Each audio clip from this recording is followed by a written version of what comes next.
There was the good, the bad, and the ugly from BYU's victory over Arizona Saturday night. But once again, the Cougars are 6-0 and gearing up for a fight against Utah.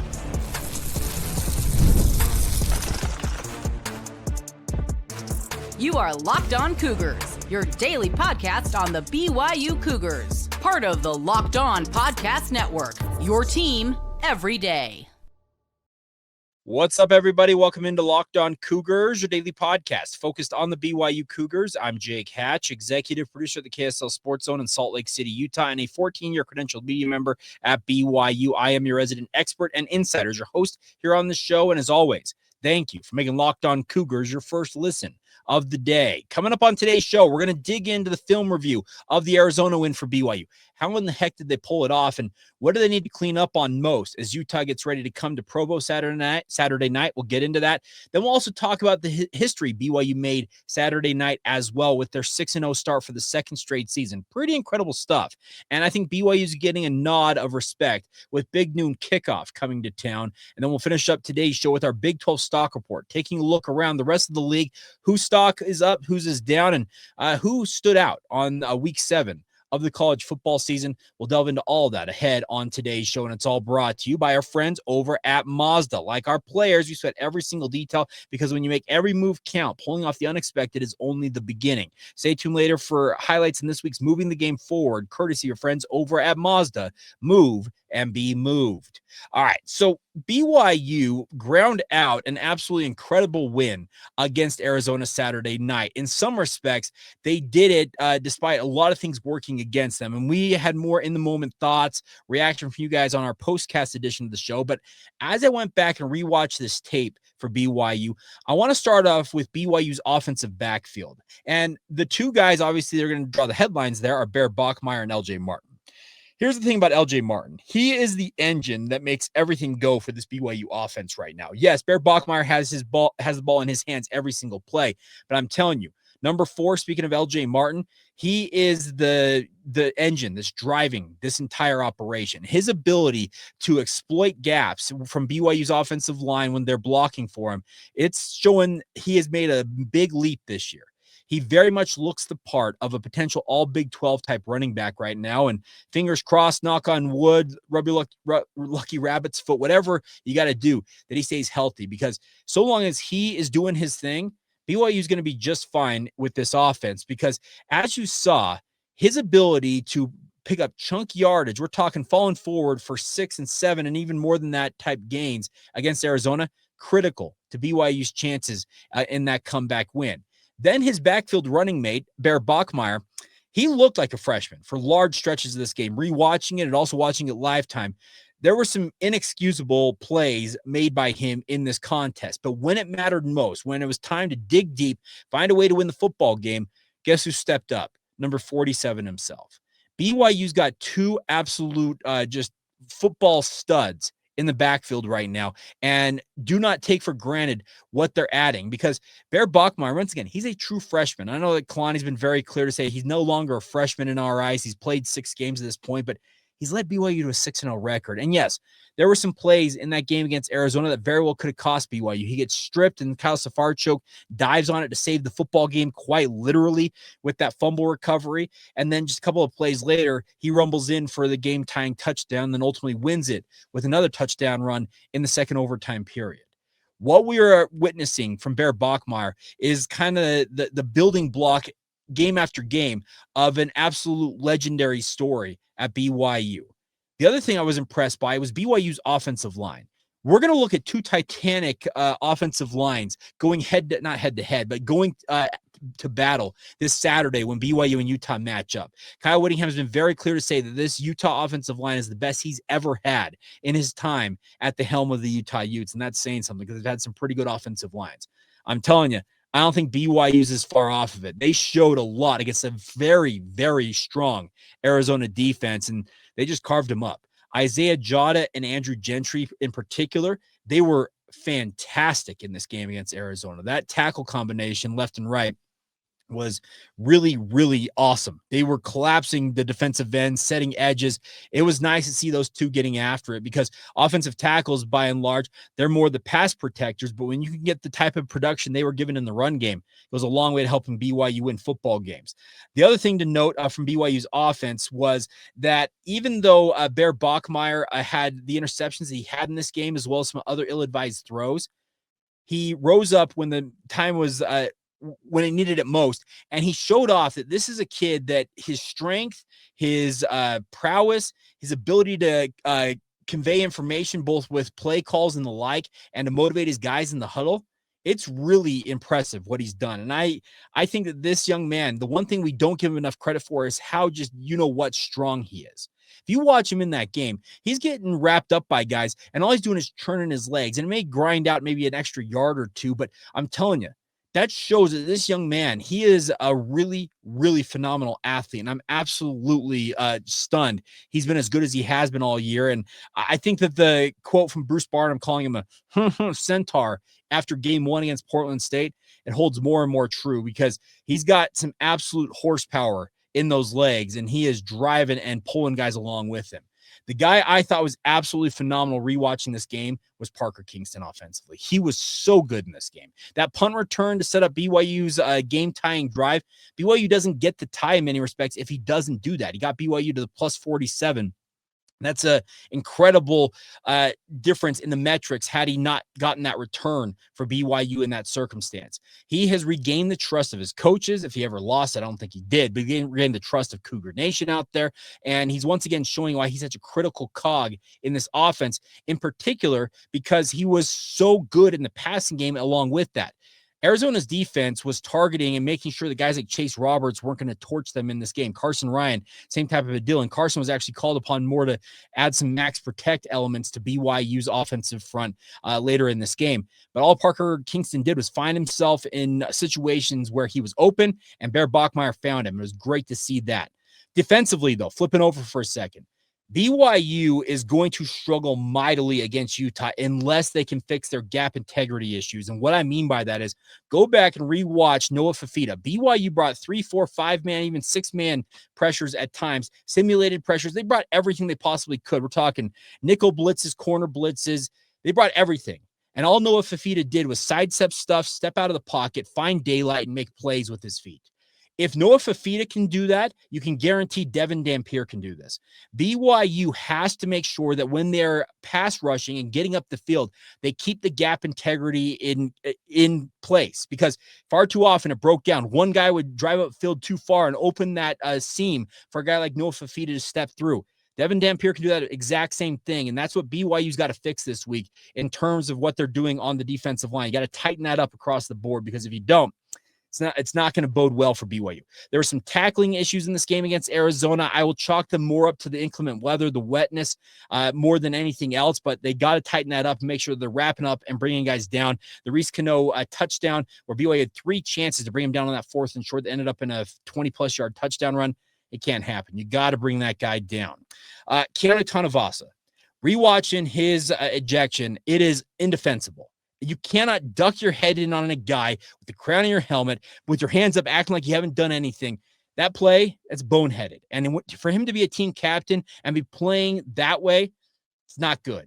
He's going up against his former team, and you can guarantee the Utes, speaking of the offensive line from Utah, they'll be talking all kinds of mad smack at him. He's got to keep his head, and he's got to keep it level this week. He cannot hurt BYU as he has the past 2 games with personal foul penalties. In the case of the Arizona game, getting himself ejected from that game. Conversely, for the life of me, I still don't understand how Isaiah Glasgow got flagged, A, for targeting, and then B, for a personal foul when roughing the passer. Kalani Sitake said it best. How do you rough a passer who still has the football in his hands? That's one thing. Noah Fafita is 5'9". They said that they were joking with it on the broadcast. Maybe 5'10" wearing his cleats on a warm day. Okay, here's the deal. Isaiah Glasgow is a head taller than him, and he simply plays football and gets flagged for it. Kalani Sitake blew his top, and he doesn't do it very often. He was rightfully irate on that individual play because Isaiah Glasgow made a phenomenal play. And for the life of me, I do not get how that was flagged for an automatic first down, which, by the way, bailed Arizona out of the 3rd and 20. I know that Glasgow had the ball don't lie moment a little while later with the interception, but still. that individual penalty. Really, really weird to see that happening. I also want to give a shout out to BYU secondary. Evan Johnson, Maury Bamba, and Trey Alexander. Those three in particular, absolutely spectacular in a lot of their pass sets. Were they perfect? By no means. I'm sure Gennaro Guilford's got a gazillion plays to show these guys saying he could be better here, be better there. But when plays needed to be made, in particular, that final play that won the game for BYU, Evan Johnson was on one-on-one coverage, and he just inch perfect with his guy, make sure that his guy was not getting any separation from him. And the ball wasn't necessarily the most well-thrown ball by Noah Fafita in that game, but Evan Johnson was not about to give that up. We also saw that earlier in the game from guys like Trey Alexander and Maury Bamba. They all three of them, in my opinion, had standout performances on that. And then the other thing I'm going to have to ask Kalani Sitake about, and this is something for media availability coming up later today, depending on when you watch this, it might have already happened. But BYU is down 10 with 11:14 to go in the game. Then they ground off 7 minutes and 6 seconds to get the field goal that got them within a touchdown. Looking back at it, I've got some suspicion that it actually was a calculated effort by BYU to grind that clock, whittle it down, and essentially make it so there was only 1 or 2 possessions left in that ball game. And to BYU's credit, it worked out masterfully. Will Kalani Sitake, Aaron Roderick, anybody else on BYU staff give us an actual truthful answer as to if that was the case? Who knows? But I'm looking back at it. It almost seemed like they knew what they were doing in that circumstance, and they were okay letting that clock grind, even though I'm sitting over there as the NCAA 26 gamer that I am saying, speed up, let's go, faster, pick up the pace. It worked out, and BYU won the game, so I can't necessarily argue with it, but I do want to ask about that, and we'll see if we can work that in to media availability later today or at some point this week with BYU's coaches. All right, so there goes my film review, but there are good, like I said, bad and ugly things from that game against Arizona, and a lot of them in particular, I said the gap integrity on defense, cleaning up the stupid penalties. By the way, the alignment, Logan Latui can't be offsides twice in an individual game. He did that the game before this as well. It's not that hard to line up and know where you're at and where your helmet's at. It can't happen. That's the stuff's got to be cleaned up. BYU's going to have to up their level this coming weekend when they take on the Utes, because Utah, they're balling right now. They're absolutely rocking and rolling, and they are, upset. They do not like the fact that they're on a 2-game losing streak to BYU, and the fact that they lost in the manner that they did on their home field last year, and they're going to come to Provo hell-bent on making sure that they snap the streak against them and win in LaVell Edwards Stadium. It's going to take BYU leveling up in multiple areas. Can't have the freshman mistakes from Bear Bachmeier. Can't have the defensive lapses BYU had against Arizona.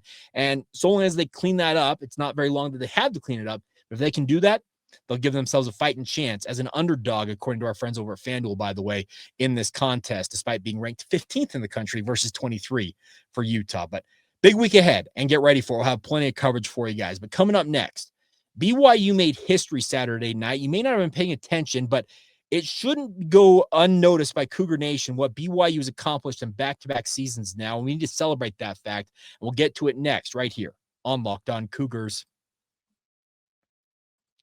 Today's show is brought to you by our friends over at Mazda. Mazda's moving the game forward is for those who believe it's not just about playing the game, it's about redefining it. There are moments that do more than put points on the board. They move crowds, move culture, and keep moving the game forward. The moment that moved the game forward this week is that punt return by Parker Kingston in this game. I know it didn't ultimately win the game for BYU, but it set them up and put them in a circumstance where they were able to go out and win that football game. You don't pull it off with what Parker did in that game. And he also had a great game as a wide receiver as well. He kept BYU moving forward, going for it no matter what. And the best part is he made sure that BYU had a fighting chance. And that's what it's all about, what keeps BYU moving forward. So when you follow what moves you, the unexpected is only the beginning. And just like there's more to every highlight, there's more to a Mazda vehicle. It's all courtesy of friends over at Mazda, where they like to say, move and be moved.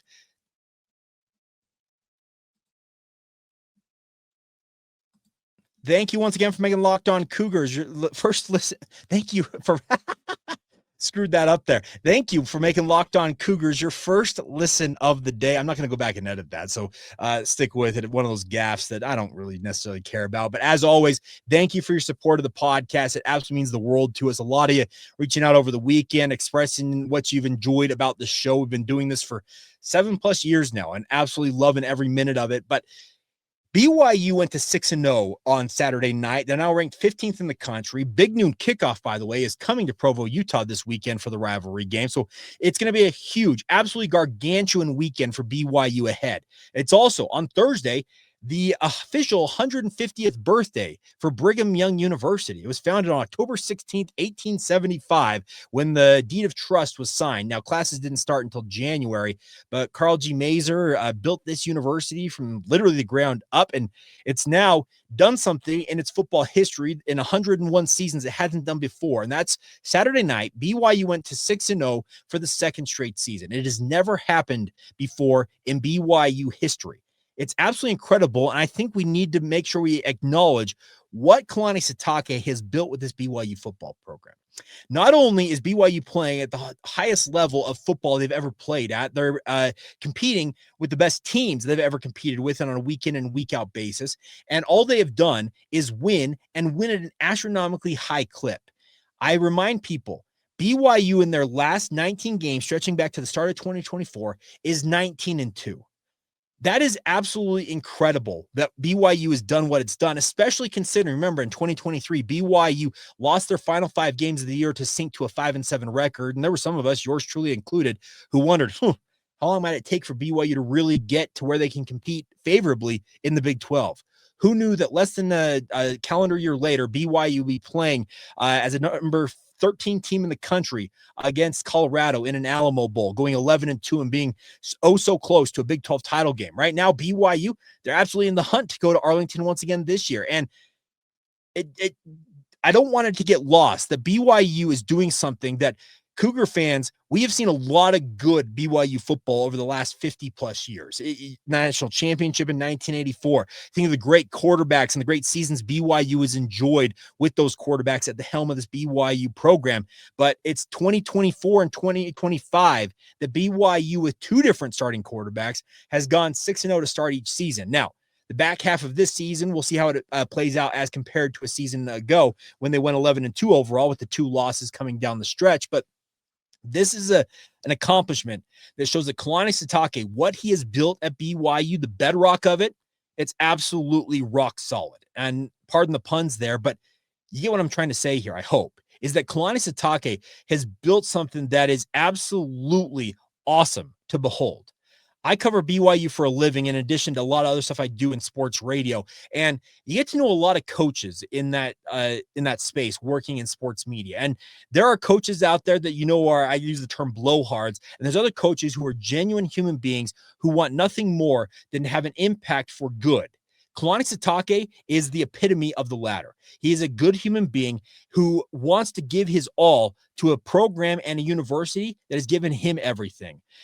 Mountaineer Paul told the story of Tom Sitake telling him that him and Kalani growing up, speaking of Tom and Kalani, they couldn't afford tickets to go inside then Cougar Stadium. So they'd sit outside of the stadium and listen to the roars of the crowd, listen to the game on the radio. I'm sure listening to Paul James call those games, and celebrating the fact that they were rooting for a team in BYU. And then Kalani gets the chance to live the dream of a lifetime and play for Lavelle Edwards and be a team captain. Now he's back at BYU, and he spent 10 years building BYU into what it is today. And the fact that they've gone 6-0 to start both seasons, it needs to be acknowledged that they're making history that we've literally never seen before for the BYU football program. It's an awesome thing to see. And Andy Splatz, I'm going to give him a shout out here. He did a very good analysis of this, talking about how impressive this is for BYU. He says it's quite rare for college football teams in FBS, the top division, to start back-to-back seasons at 6-0, as it requires sustaining elite early season performance amid roster turnover, injuries, and escalating competition from conference opponents. It says based on historical data from the past 25 seasons, so 2000 to 2024, this has happened only 5 times across all 134 FBS programs each year, once every 5 seasons on average, or roughly a 0.15% chance per team annually to have this happen. We are watching some incredible things unfolding with BYU. And the nice part is the framework and everything that Kalani Sitake has built, it's built to last. I don't know what's going to happen Saturday night, speaking of that rivalry game against Utah. Big noon kickoff's going to be here. Dave Portnoy is going to go to some pizza place and do a review or two. I'm looking forward to all that. I'm looking forward to the prism of what this rivalry is going to mean, to have it being televised nationally on Fox. This game is also going to be televised on Fox at 6 o'clock. We'll have Gus Johnson, if I'm not mistaken, as well as Joel Klatt calling this game. It's going to be an absolutely electric atmosphere. But even if BYU does come up short, I'm not saying they are going to come up short. Let me be very clear about that. I haven't made my call yet on the game. I'll do that later on this week. But even if they do come up short, do not let it overlook the fact that BYU has built something that has got a really, really steady base to grow from here. BYU's recruiting's never been higher. And yes, NIL plays into that, and the transfer portal, and the fact that Kalani Sitake and Jay Hill have been, and Aaron Roderick, etc., have been unafraid to go and chase the best and brightest talents in across the country. BYU knows who they are as a program. That's one thing I know about Kalani Sitake is he knows what BYU is, what the limitations are in terms of getting athletes to Provo, Utah to come play for the Cougars. He knows everything he's up against, and he embraces it wholeheartedly. There's a reason why BYU's staff right now has had the continuity it has. These guys understand they're in a good position. They're winning at an extremely high clip, and why leave something for the unknown out there? It's incredible to consider where BYU was at just a few seasons ago, and even before that, where BYU was at kind of plodding their way through independence, hoping and praying they'd get a shot to play at the level they're playing at now. Let's celebrate what BYU's accomplished, and let's make sure we don't lose sight of the fact that, once again, BYU, it's not that long ago, there were some question marks about, hey, what is the long-term outlook for Brigham Young University and their football program? Well, now, looking back at it from this side of things, looks like the good times are here, and they're here to stay, at least for the foreseeable future. Could it come crumbling down in an instant? Sure, that could happen, but the culture, everything that Kalani Sitake has embraced and brought to BYU in terms of the live and learn motto that he likes to use for his program, it's incredible to consider what he has done, and he's enjoying phenomenal success on the field alongside it right now. It's a great thing to observe, and hope it continues for the foreseeable future, because speaking personally, it's really good for business as well. All right, coming up next, though, we will wrap up this edition of the show looking at what else happened across the Big 12 this weekend. It's clear, more and more clear, that there is a top dog in this league, but there are some challengers out there, including BYU. We'll get to our Big 12 stock report next, right here on Locked On Cougars. Today's show is brought to you by our friends over at FanDuel. The NFL season is ongoing, my friends, and FanDuel has an offer you do not want to miss. Right now, new customers bet just $5 and get $300 in bonus bets if your first $5 bet hits. That's right. Pick a bet, put down $5, and if it hits, you unlock $300 in bonus bets to use across the app or on their website. The best part about FanDuel, it's got every type of option for you guys when it comes to your player props, your over-unders, futures odds. If you're not wanting to bet on football, they got basketball, but baseball. They got tiddlywinks, it feels like, along the way. The best part is whether you're a casual fan or love diving deep into the stats, FanDuel makes the game-and-day experience that much better. Take advantage of their offer today. Visit FanDuel.com to download the FanDuel app today and get started. That first $5 bet can net you $300 in bonus bets. It's all courtesy of your friends over at FanDuel.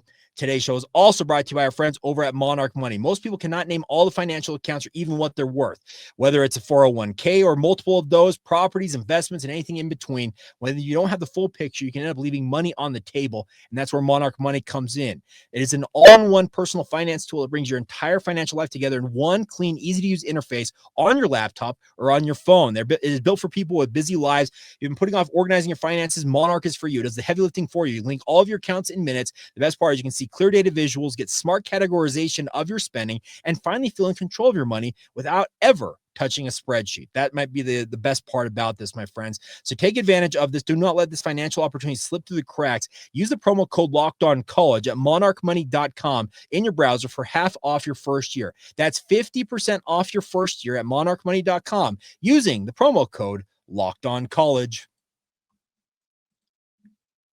Thank you once again for making Locked On Cougars your first listen of the day. Hope you all are doing fantastic out there. If you've not signed up for the Locked On Cougars Insider Group, I implore you to do it. Get the inside scoop on all things BYU sports I got for you, basketball and baseball-wise. And the best part about it is it comes directly to your phone in the form of a text message. It doesn't get much more direct than that. And the best part is you can interact with the show as well and support us. It's $5 a month to be a part of the group, but you get a 14-day free trial before you're charged a single penny. So join us today by clicking the link in the show notes below or reach out to us, and we'll get you squared away as a member of the Locked On Cougars Insider Group. All right, Big 12 stock report time.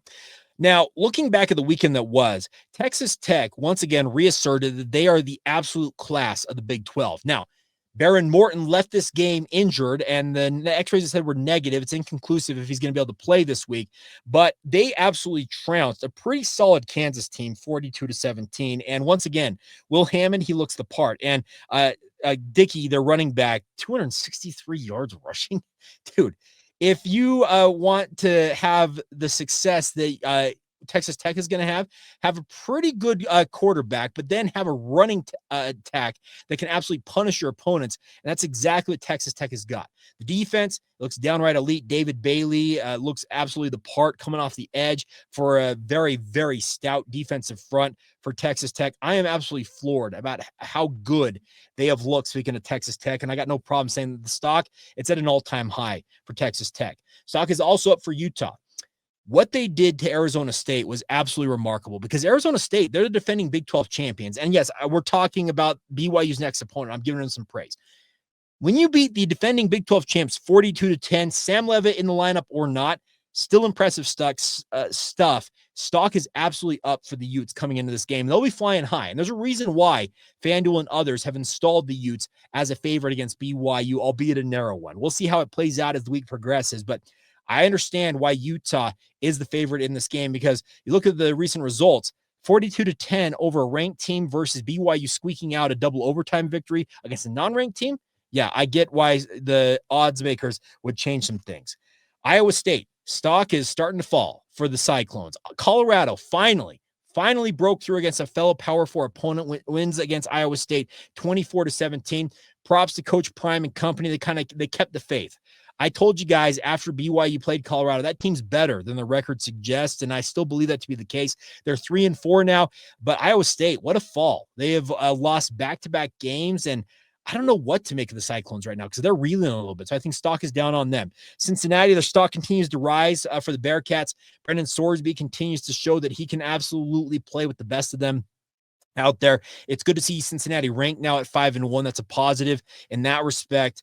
And I do think that Cincinnati, they make this 6-game stretch for BYU look all the more formidable, considering that's the final game and it's on the road for BYU, the final road game of the year.